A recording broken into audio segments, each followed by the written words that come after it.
I saw a tweet that made me mad. I don't even know if I want to make this video. I'm struggling with it because I don't like to be snarky online. I find that the internet, especially Twitter, is like, I got an alarm going off. Hold on. I don't even remember what that alarm is for. Anyway, like I said, I'm struggling because I don't like to be snarky online, and Twitter in particular is a snark factory. And I'm conflicted about this, but I think there is something here that might be worth saying to somebody, to you. So I'm making a video about a tweet that made me mad.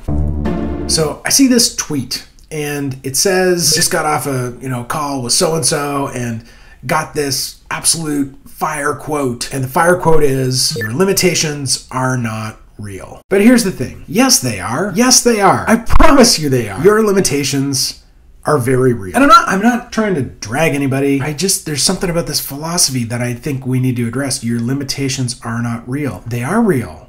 They're not in your head. They're real. Here's the thing. Here's the thing I know about you, and it doesn't matter who you are or where you are in the world. Here's the thing I know.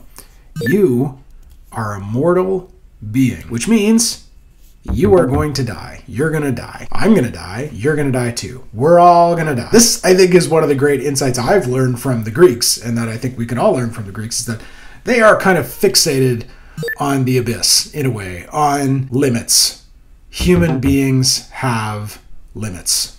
And the biggest one, the most non-negotiable limit, is mortality. This, I think, is what the Iliad is about, mostly, as characters, especially Achilles, come to grips with their own mortality, that he recognizes that even though he is the greatest human specimen, he is the strongest, fastest, he can kill people by yelling at them. Like, it's like, even though he could do that, he's mortal. He too, like everyone else, is going to die. You are a human being. You are a particular kind of thing forged by nature. You have natural limits. Yours may be slightly different from another person's, but they are real. Relatively speaking, we're all the same. Why does this bother me? I don't know, because I'm making a big deal. That's one of the problems we have in the modern world, is thinking that, everything is infinitely flexible, right? That nothing is fixed. Anything is possible. And arguably, the natural world is showing us that that's not true, that there are real limits constraining our actions, that there are consequences to the things we do. And as people living in the 21st century, I think we are kind of sold this mindset, this kind of like rise and grind, like just like produce.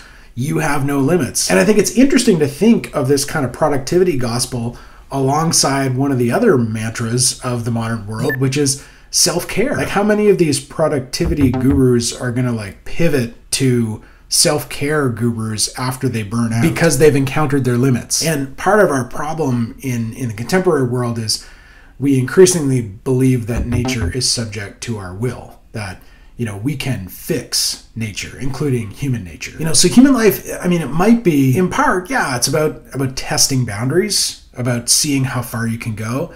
But I think it's also about learning what are your limits, and then learning to live within those limits. Understanding human life might be about coming to grips with your limitations and living within them. So thanks. I don't feel so cranky anymore. So thanks for that. I'll talk to you soon.